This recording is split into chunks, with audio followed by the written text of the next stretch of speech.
This April transfer portal has been heating up, and the Miami Hurricanes, they just made a statement.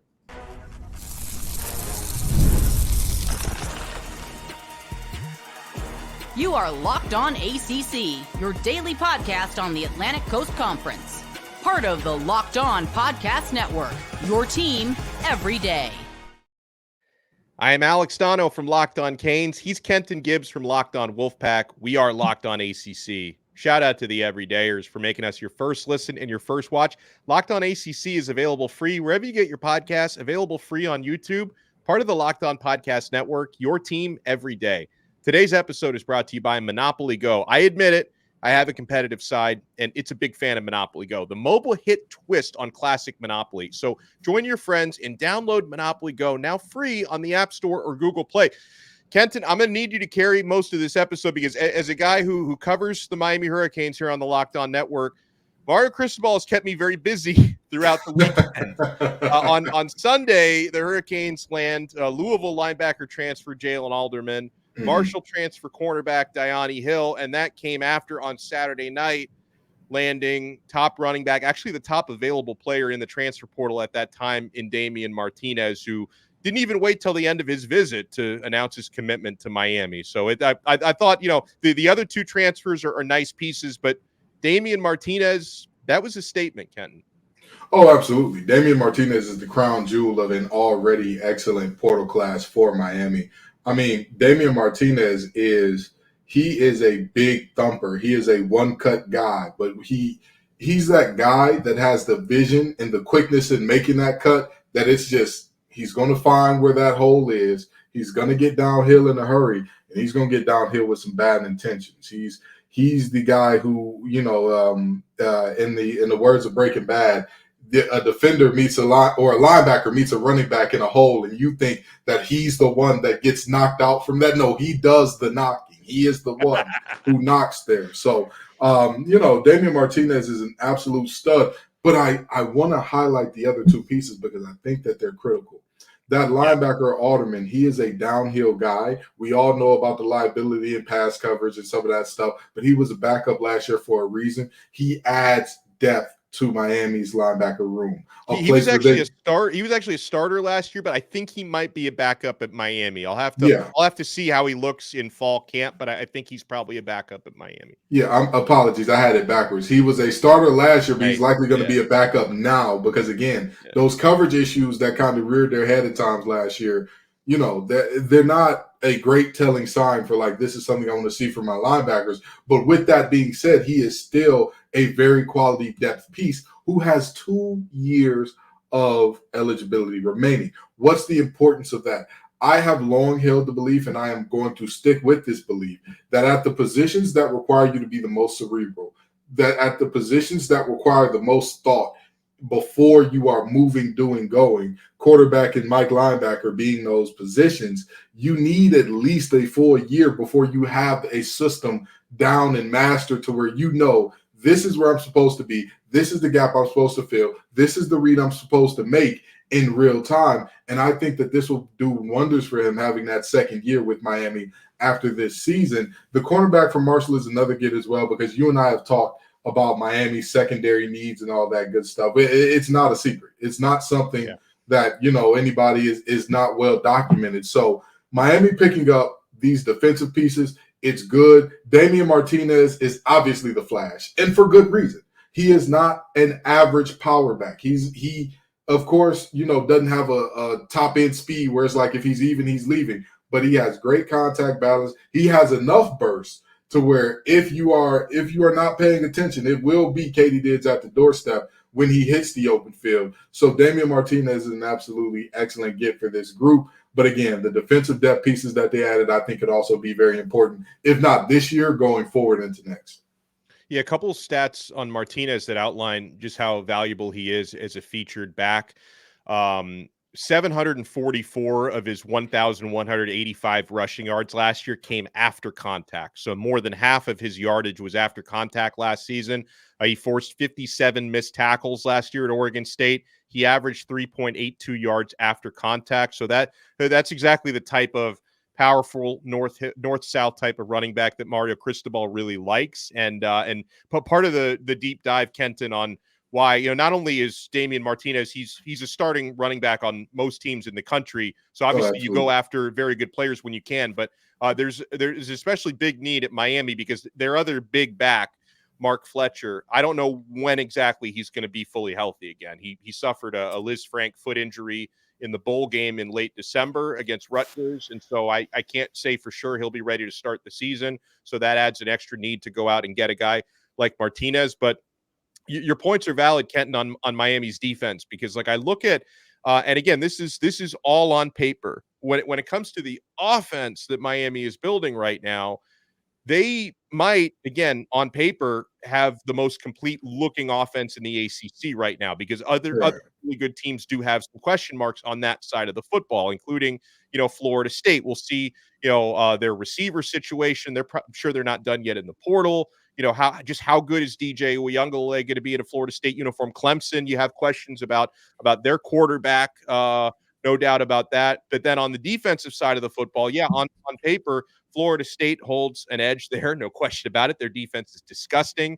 Clemson seemingly holds an edge there. NC State, I like their defense a lot, even after losing Peyton Wilson. So I think that side of the football is going to be the big question mark, Kenton, because Diani Hill is a nice piece. I don't necessarily expect him to start at corner, but it's important veteran depth. Alderman, same sort of thing. But they've got a couple of defensive tackles, Miami, visiting this week. That's an area where they need to address it a little bit more. They actually have the two Michigan State guys who are highly sought after. Simeon Barrow, who's very sought after by LSU, could be the front runner for him at this moment. And Derek Harmon, who's another standout out of Michigan State. He was just in Colorado. I know that there's some optimism in Colorado. They're both going to be visiting Miami together today through Wednesdays. The Hurricanes would love to land one of those guys, because that, again, on paper, the offense looks ready. The defense may be still a little bit of a work in progress. Yeah, for sure. And the reality is there is so much, and I hate to say this, but coming out of the draft, it felt like a little bit of an indictment of Miami. Because if you look back to last year, the talk was, man, how many first rounders are they going to have? First rounders everywhere. First round tackle, first round defensive tackle, maybe 2 first round safeties. This is a group that you're just going to see guys flying off the board. And then you get to the reality of it, and most of those guys did not go until the later rounds. And so you're absolutely having those questions about what type of developer is Mario Cristobal. And objectively speaking, it's something that I have told people that the statistics bear out. Teams in the NFL want winners more than anything else. How often do you see guys from 7-win teams, 8-win teams be the number 1, 2, 3 draft pick? It's rare. It's very rare. More often than not, that number 1 guy, if he has not been a part of double-digit win teams, he is a Heisman winner. He is a Doak winner. He is a Bednarik winner, something along those lines.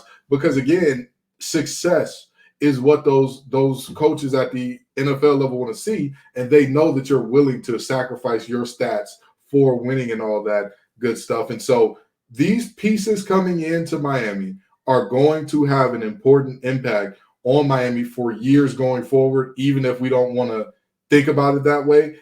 It's just the fact of the matter at this point, because you've talked about the fact that Miami has good defensive tackle depth and a guy who was starting caliber transferring out. How do you replace him? Because without him, you have guys who are talented. Don't get me wrong. You have guys who are talented there. CJ Clark, obviously, is one of the most underrated gets in the portal that I think I've seen this year that nobody's really ranting and raving about. But I'm like, if you talk about what his skill set is and his fit to that team, ideal. I don't think that you could get a better one technique for Miami scheme than CJ Clark. But with that being said, who's going to be his running mate? Who's going to be his backup? Potentially, who's going to push him for the starting spot there is a question. So, there is a lot to be said here, but I'm going to say this, and I hate to defend Miami because I know y'all going to sit over here and say, oh, this feels like a Locked On Canes episode. But let me tell you this.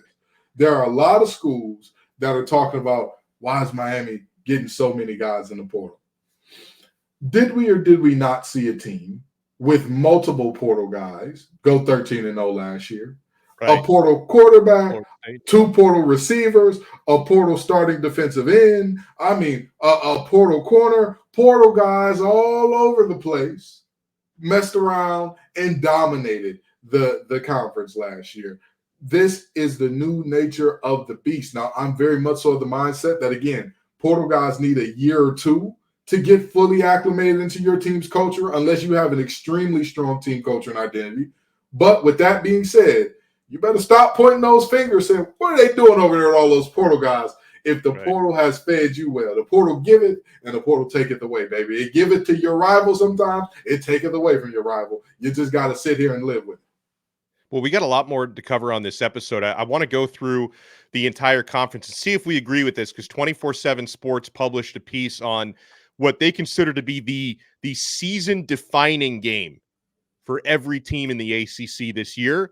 But I do want to say one last thing on Miami, because you had me thinking when you brought up what was a very disappointing NFL draft from Miami, before we move on to everybody else, because another thing that was kind of outlined with the way that draft played out, this is something, Kenton, that it long predates Mario Cristobal. It's something that he still hasn't fixed and he would like to fix. But part of a culture at Miami that definitely has affected their on-field results are, I don't know if there's a stat kept for this, but I feel like, and Miami's the team I cover the most closely, but they must lead the nation in underclassmen who leave early to go undrafted. Like it's a big problem. Right. It's a huge problem. And it just happened with Leonard Taylor, Miami's defensive tackle, who left early. Unfortunately, his name never got called. And I was more surprised by Javion Cohen, who was Miami's starting left guard and was at Alabama as a starter the previous couple of years, that his name didn't get called. That one, the Taylor one, didn't surprise me as much. The Javion Cohen one really shocked me, and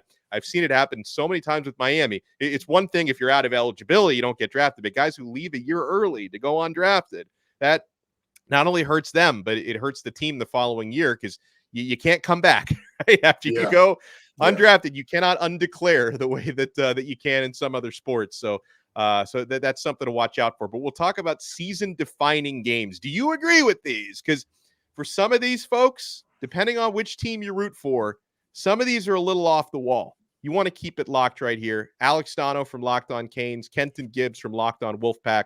We are Locked On ACC. And I've been locked in. I was locked in all weekend to Monopoly Go. I love how they change things up every single day. They always keep it fresh.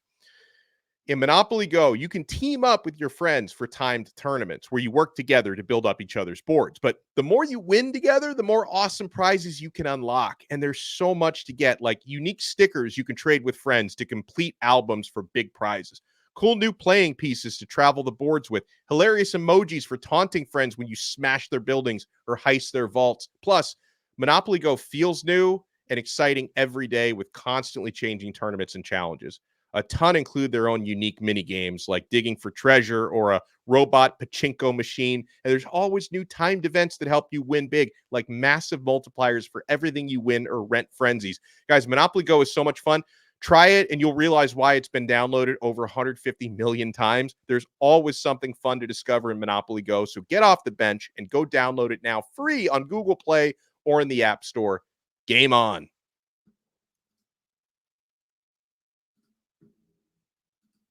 Are you watching Fox Sports or ESPN on your TV all day? You have to turn down the volume with all that shouting? Make the switch to Locked On Sports today, a free 24/7 sports streaming channel programmed for you every day to bring you the biggest stories without all the screaming. Locked On Sports today brings you can't-miss analysis, opinions, and news, streaming 24/7 on YouTube or the free Amazon Fire TV channels app, part of the Locked On Podcast Network. Your team every day. Alex Donno and Kenton Gibbs with you here on Locked On ACC. All right, so Kenton, I'm going through this, and I think some of these are spot on. Season-defining games coming up for every ACC team. Now, in general, because some of these teams play early non-conference games, like your North Carolina State Wolfpack have a big non-conference showdown week 2 against Tennessee. Miami has Florida on the road week 1. Clemson and Georgia play one another opening week. Like do you tend to look at early non-conference game? That's how you set the bar for the rest of the season? Or are you more of the mind that you got that big state rivalry game, conference rivalry game? What do you usually lean to as like the season defining game? So what I like to look at is where is your team at and who are the teams that are the nearest comparison for like this game could springboard you or it could sink you. Because to me, if your team, and we'll get into this a little later because there are some of these that are just flatly nonsensical to me. But if your team is in a rebuild, right, and your in-state rival is one of the worst teams in the nation as well, then yes, that rivalry game is absolutely a game that you're like, I know that this is at the end of the season, but this game could be a definer. For example, Virginia against Virginia Tech. That game could define Virginia's season. That's just a fact. Regardless of how everything goes before that, if Virginia can pull off an upset in that game, they'll absolutely say, you know what? We didn't have the best season there ever was, but we saved Tony Elliott's job because we beat the boys from Blacksburg. We did that. We did our job there. And it's very different than, let's say, a team like Miami, to where you are potentially in contention for, people are looking at you as potential, conference championship type of team. That gives you a different feel. Florida State, same thing. Your in-conference rivals are not necessarily going to be your season-defining games because they may not be to the magnitude of, hey, that's the game that we're going to look at and we're going to look back at and say their season hinged on that game. It could be a game against the team that is, for me, for example, Clemson and Florida State have been that game has been the definer of who wins the conference. I believe you could pick whichever team wins that game to win the conference for the last 12 or so years. If you pick the winner of that game, except one, exactly, except 1 year, every year the winner of that game went on to win the conference. So it depends on where your team is, where your rivals are, where your out of conference schedule is, and where it is relative. Because here's one that's wacky to me. And again, some of these on their list on 24/7 Sports, some of these make sense. I don't know about this one. So for Georgia Tech, they consider their season-defining game to be against Georgia. Now, okay, couple things on that. And I know like Georgia Tech actually kept it closer last year. Like we were talking about that off air, and you reminded me it was a close game into the fourth quarter, then it wasn't close. But at the same time, okay, not only is Georgia a team that is expected to blow out Georgia Tech and everybody else on their schedule just about, but Kenton, it's also the last game of the year. Exactly. November 30th. So how can you call that a season-defining game when I think Georgia Tech's season will have been defined by that point? Well, and not only will their season have been defined, but that's what I mean in terms of the incongruence between you and your rival that is so massive. It can't, unless you win that game for Georgia Tech, it can't define your season. Let's say, for example, Georgia Tech goes 11-1. And Georgia wipes the floor with them. I mean, embarrasses them. I mean, they look like they don't belong on the same field. But they're going to Charlotte for the ACC championship game. Do you think anybody would say, oh, my God, this is our first time winning 10 games since Paul Johnson was here? Oh, my God, this is our first time going to the ACC championship again since Paul Johnson was here, but we're disgusted because of how the Georgia game went. Absolutely not. This is a Georgia Tech team that lit cigars for winning a bowl game last year. So if they come into that game, even if they fall short of 10, 11 wins, if they have 8 wins going into that game, they've had a phenomenal season. And it's flatly foolish, and I think a little bit amateurish to say, oh, that's going to be the season-defining game, because how can that be the season-defining game if, again, Georgia Tech is not to that level? If Georgia Tech was a national powerhouse, when Bama and Georgia play, that's a season-defining game for both teams because, again, they're neck and neck. They're right there, 1A, 1B type of situation. Georgia Tech is not in that realm. They're not at that level. So I don't think it's fair to say, hey, this is the game that's going to define Georgia Tech, despite the fact that one of those teams is a playoff regular, the other team is just barely getting in the bowl games. It doesn't make sense. I'm also I'm a little critical of their selection for Florida State, the defending conference champions. Maybe they're not wrong here, Kenton, but keep in mind, Florida State, they do have Clemson on the schedule this year. And like you mentioned, that's been the matchup that usually decides the ACC champion. Florida State does have Miami on the road on their schedule. Now, they've won the last 3 against Miami. It's obviously a huge rivalry, but the selection that they went with for Florida State's season-defining game is at Notre Dame November 9th. They write, Florida State has won just twice in South Bend, that's ever, and the most recent victory was more than 20 years ago. The clash with the Fighting Irish comes at the tail end of a brutal stretch that features consecutive games against Clemson, at Duke, at Miami, and at home against North Carolina, including Notre Dame. This stretch will determine whether Florida State makes another run at the ACC championship or falls short of becoming the first Seminoles team to win back-to-back conference titles since 2013-2014. Now, of course, Notre Dame is not in the ACC in football, so that, like, you can't say, like, that's not going to affect their conference championship standings. But for a team that does have national title ambitions, that game could, because Notre Dame and Florida State are both in a lot of people's playoff brackets this year, Kenton. And that one I think is a little off kilter, but I think it's closer to the truth. Like, I don't like it, but I can at least understand it from the standpoint of those are 2 big national brands. Those are 2 teams that are at least on the same level. They're of a similar ilk in terms of, like you said, these are 2 teams that are in many people's playoff brackets. So if that is the case, I can at least see the vision and understand where you're coming from in talking about, hey, this is potentially a season definer in the sense that if Florida State wins that game, you could easily see them not only in the playoff conversation, but talked about as a playoff favorite, as opposed to a playoff team that got there because of a quote-unquote automatic bid by virtue of winning a Power 4 conference championship. I absolutely understand that. So I get that, but again, I would still leave it with Clemson because until that game is proven to no longer hold the relevance and weight that it has in the past, and until it's no longer close. Because even last year, which you would consider a down year for Clemson, and that Florida State game, was that not a game that went into overtime? Was that not a game that if it wasn't for a terrible read by Cade Klubnik, Clemson could very well win? So I look at this and I struggle with saying that it's Notre Dame instead of Clemson, only because you can lose to Notre Dame and still get to the playoff. I don't believe if you lose to Clemson, there is a path for you to get to the playoff if you're Florida State. I couldn't have said it any better. I want to talk about also season-defining games for NC State, Clemson, Miami, a few others. Do we agree or disagree? What would we go with? We want to keep it locked right here, my friends. We're not done yet on this brand new episode of Locked On ACC. Oh, guys, you know I'm nowhere near done when it comes to FanDuel. We've been having a blast. I had a blast during football season. I'm having a blast now during the NHL, NBA playoffs, Major League Baseball in full swing. Folks, there is so much going on at FanDuel. It's your place to bet on every game. Right now, new customers get $150 in bonus bets guaranteed. That's $150 win or lose. Bet on everything from slap shots to home runs to slam dunks, all on an app that's safe, secure, and super easy to use. What are you waiting for? Visit FanDuel.com/lockedon and make your first bet an automatic win. FanDuel, America's #1 sportsbook.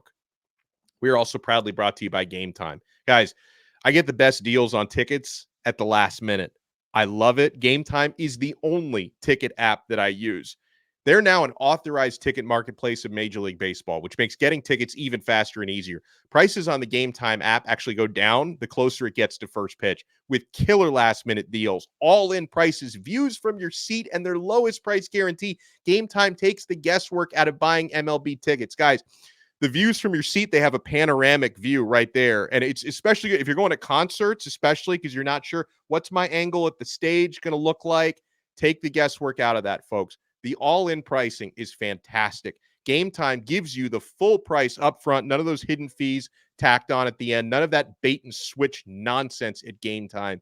And guys, the Game Time guarantee means if you find tickets in the same section and row for less, Game Time is going to credit you 110% of the difference. So take the guesswork out of buying tickets with Game Time. Download the Game Time app, Create an account and use code LOCKEDONCollege for $20 off your first purchase. Terms apply.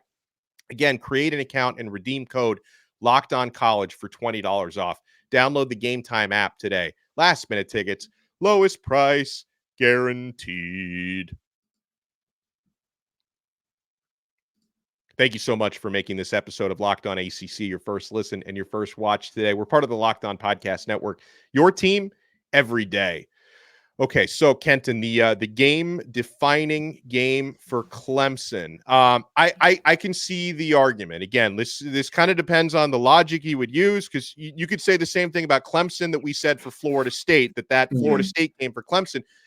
They go with Georgia, which is one of those kickoff classic games week 1, and I think they view Georgia as that season-defining game. August 31st, first weekend, that's your measuring stick, right? If Clemson's a national powerhouse, how can they hang with the Georgia Bulldogs? I can see the argument there, but again, there's just something about, especially now with the 12-team playoff, conference champions guaranteed to get in, I could make the argument for Florida State being the bigger game for Clemson. So I'm actually going to agree with them on this one from this standpoint. Is the dynasty over is the question. Is the dynasty fully over? Is the national relevance fully over for Clemson? And let me tell you why. If this game is not close, at that point, that's an official, like, hey, there's a line of demarcation. Clemson is below that line now.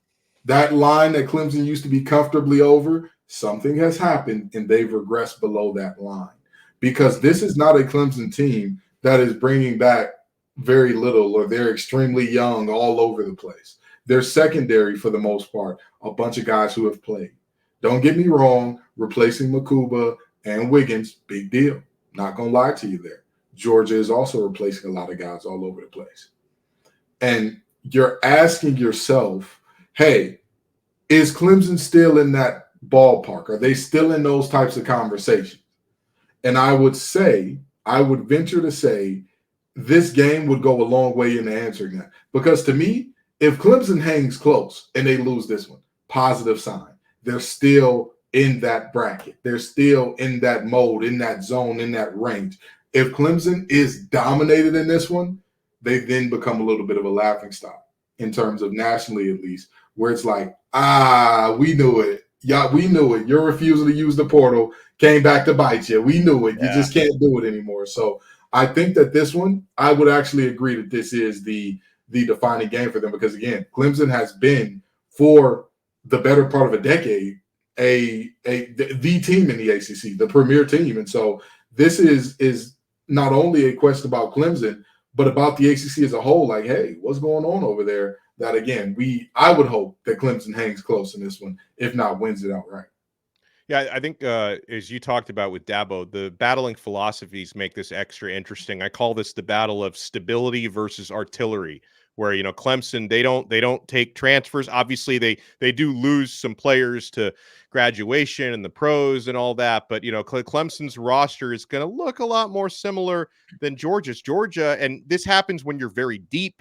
They lost 20 players in the transfer portal, and again, they're replacing these players with other really good, if not better, players. But certainly a less stable roster. Not as similar as Clemson's roster was this past year. So I can definitely see that. For Miami, I co-sign on this, Kenton, 100%. They consider Miami's season-defining game as the matchup against Florida State at home, October 26th, and I. Definitely. Miami, for what it's worth, they still lost, but they played Florida State pretty tough on the road last year. They've lost to FSU 3 straight times. Obviously, anytime you have a rivalry like that, you can't go over for that many years. I think there's definitely going to be some pressure to try to win that game at home this season. Miami's roster looks more complete and more competitive at this moment than it did last year. So I would take that Florida State game over the opening game against Florida.